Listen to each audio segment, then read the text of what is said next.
Hi, welcome back to my channel. சண்டேனா பொதுவாக எல்லாத்துக்கும் ஈஸியாக ஆரம்பிக்கும், பீஸ்ஃபுல்லாக போகும். பட் ஹவுஸ் ஒய்ஃப்ஸ்க்கு அப்படி இல்லை. அன்றைக்கி தான் வீக் டேஸை விட கொஞ்சம் எக்ஸ்ட்ரா வேலை இருக்கும். ஸோ வேலையை ஆரம்பிக்கிறதுக்கு முன்னாடி அன்றைக்கி பிரேக்ஃபாஸ்ட்டுக்காக கோதுமை உப்புமா பண்ணியிருந்தேன். எங்கள் வீட்டில் பொதுவாக இது அவருக்கு பிடிக்காது, பட் எனக்கு கோட்டோட வச்சு சாப்பிடும்போது ரொம்ப பிடிக்கும். அந்த காம்போ ரொம்ப நல்லாயிருக்கும். வேலையை ஆரம்பிக்கிறதுக்கு முன்னாடி பாப்பாவுக்கு எப்பயும் போல் ஆரஞ்சை உளிச்சு கொடுத்துட்டேன். தைப்பூசம் கழித்து அன்றைக்கி தான் நான்வெஜ் எடுத்திருந்தோம். ஸோ மொதல் நாள் நைட்டே என்ன வேணும்னு கேட்டார். எனக்கு ப்ரான் சாப்பிடணும் போல் இருந்தது. ஸோ ப்ரான் வேணும்னு சொன்னேன். பட் பாருங்கள், 1 கிலோ வாங்கிட்டு வந்துட்டாருங்க. சென்னையில் இருக்கும்போது தான் இதை சாப்பிடவும் சரி சமைக்கவும் கற்றுக்கிட்டேன். எப்பயுமே அவர் தான் க்ளீன் பண்ணி கொடுப்பாரு. அன்றைக்கி ஒரு வேலையாக கரூர் போனனால நான் க்ளீன் பண்ணுற மாதிரி ஆயிடுச்சு. ஃபஸ்ட் டைமாக பண்ணேன், பட் ஓகேவாக தான் வந்தது. ஃபஸ்ட்டு இந்த நரம்பு எடுத்துக்கணுங்க. மேலால் ஒரு கீரல் போட்டு உள்ளே ஒரு நரம்பு பிளாக் கலரில் இருக்கும். அது கண்டிப்பாக எடுத்துணுன்னு சொல்லுவாங்க. எதனாலன்னு தெரியல, மேபி ஸ்மெல்லாக இருக்கலாம்னு நான் நினைக்கிறேன். அதை 2 மெத்தடில் எடுக்கலாம். ஒன்று நைஃப் வச்சு எடுக்கலாம், இன்னொன்று இந்த ஃபோர்க் வச்சு எடுக்கலாம். எனக்கு இந்த ஃபோர்க்கை வச்சு ட்ரை பண்ணி பார்த்தேன், எனக்கு ஒத்து வரும்னு தோணலை. நானே அப்படி பிச்சுட்டு போகிற மாதிரி ஆயிடுச்சு. ஸோ இது வேலைக்கு ஆகாதுன்னு வச்சுட்டு திரும்ப கத்தியிலே எடுக்க ஆரம்பிச்சிட்டேன். பாருங்கள் நான் எப்படி எடுக்கிறேன்னு. அதுக்கு முதல்ல ஒரு கத்தியில் இந்த மாதிரி மேலேருந்து கீழே ஒரு ஸ்லிட் மாதிரி போட்டுக்கணும். போடும்போதே உங்களுக்கு தெரியுங்க, உள்ளே ஒரு பிளாக் கலரில் நரம்பு இருக்கிற மாதிரி, இந்த மாதிரி.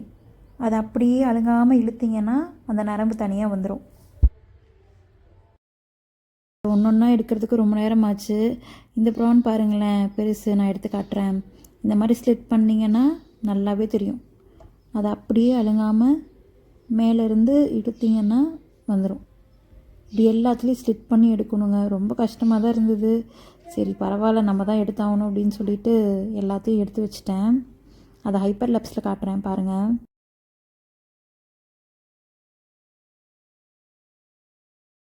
ஒரு வழியாக எடுத்து முடிச்சாச்சு. சரி இப்போ எப்படி க்ளீன் பண்ணுறேன்னு பார்க்கலாம். அதுக்கு முதல்ல மஞ்சத்தூள், கொஞ்சம் உப்பு, அதை போட்டு நல்லா பெரட்டி ஒன்று மேலேயும் படுற மாதிரி நல்லா பெரட்டி அதை கழுவிக்கலாம். நான் ஒரு 2 டைம்ஸ் கழுவின ப்ரானை இப்படி மெதுவாக இலையில போட்டு வச்சுக்கிட்டேன். அப்போ தான் பார்த்திங்கன்னா தெரியும், அதில் சைடில் எக்ஸ்ட்ரா தண்ணியெல்லாம் வந்துருச்சு.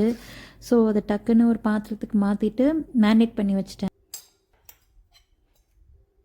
அதுக்கு கொஞ்சமாக மஞ்சத்தூள், தேவையான அளவு மிளகாத்தூள்,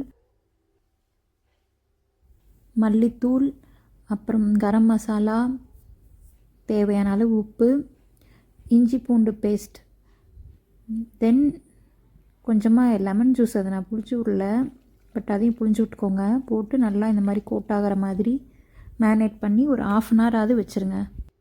கொஞ்சம் மட்டனும் எடுத்து வந்திருந்தார். அதை எங்கள் ஊர் ஸ்டைலில் மிளகாட்டி குழம்பு வச்சுட்டேன். அதுக்கு தான் ரெடி பண்ணிகிட்ருக்கேன்.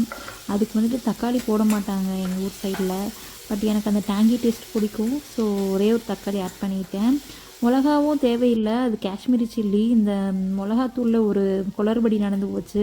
வீட்லேயே அரைச்ச மிளகாத்தூள் தான், பட்டு அரைக்கிற இடத்துல மஞ்சத்தூள் அரைச்ச மிஷினில் போட்டாங்க. ஸோ ரொம்ப மஞ்சளாகிடுச்சு. அதுக்காக கலருக்காக போட்டேன், பட் அப்போயுமே கலர் வரல. பாருங்கள், மஞ்சளாக தான் இருக்குது. சரி எது எப்படியோ குழம்பு வச்சு தானே ஆகணும்னு சொல்லிவிட்டு அன்றைக்கி குக்கர்லேயே வச்சுட்டேன். நான் எப்போயும் குக்கரில் வைக்கிறதா ப்ரிஃபர் பண்ணுவேன்.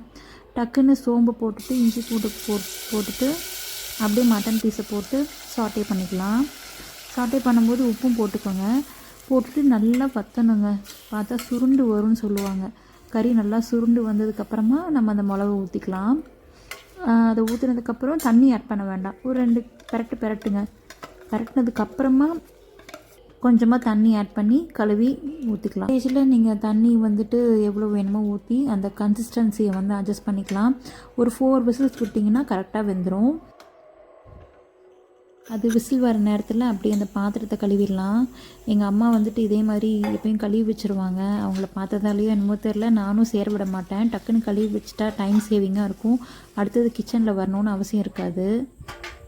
என்னோடய இன்ஸ்டாகிராம் ஸ்டோரி பார்த்திங்கனாலே தெரியும், நான் எப்பயும் கவுண்டர் டாப்பை சுத்தமாக வச்சுக்கணும்னு நினைப்பேன். அது ஏன்னு தெரியாது. ஸோ அதை க்ளீன் பண்ணி முடிச்சாச்சு. ஆக்சுவலி ப்ரான் 65 போடுறது தான் பிளானே, பட் கார்ன்ஃப்ளவர் இல்லாதனால நான் அது வெறும் மசாலாஸ் மட்டும் ஆட் பண்ணி அப்படியே மேரினேட் பண்ணிட்டேன். பட் ஹஸ்பண்டை வாங்கிட்டு வர சொல்லலான்னா அதுக்குள்ளே வீட்டுக்கே வந்துட்டாருங்க.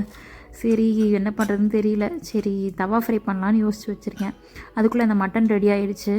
அதுக்கு கொஞ்சம் தேங்காய் பேஸ்ட் ஆட் பண்ணிக்கலாம். மட்டன் இந்த மாதிரி குழம்பு வச்சுட்டு நீங்கள் லாஸ்ட்டாக தாளித்து விட்டு பாருங்களேன், டேஸ்ட் நல்லாயிருக்கும். நான் அன்றைக்கி அந்த மாதிரி தான் தாளித்து விட்டுருந்தேன்.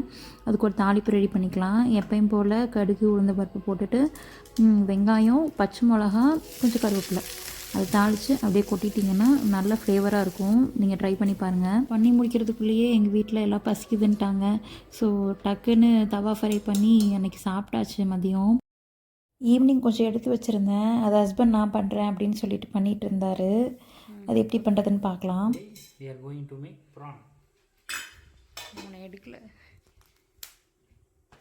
அதுக்கு ஒரு நான்ஸ்டிக் பேனில் தேவையான அளவு ஆயில் ஊற்றிக்கோங்க. ஊற்றிட்டு அதில் கருவேப்பிலை, ஒரு மிளகா போட்டு அது பொரிஞ்சதும் அந்த ப்ரான் எல்லாத்தையும் அப்படியே ஆட் பண்ணிக்கோங்க. இந்த தவா ஃப்ரை பொறுத்த வரைக்கும் ரெசிபியெல்லாம் ஒன்றும் இல்லைங்க பெருசாக. பட் பொறுமை ரொம்ப முக்கியம். பக்கத்துலேயே இருந்து அப்பப்போ கிளறி விடுற மாதிரி இருக்கும். ஸோ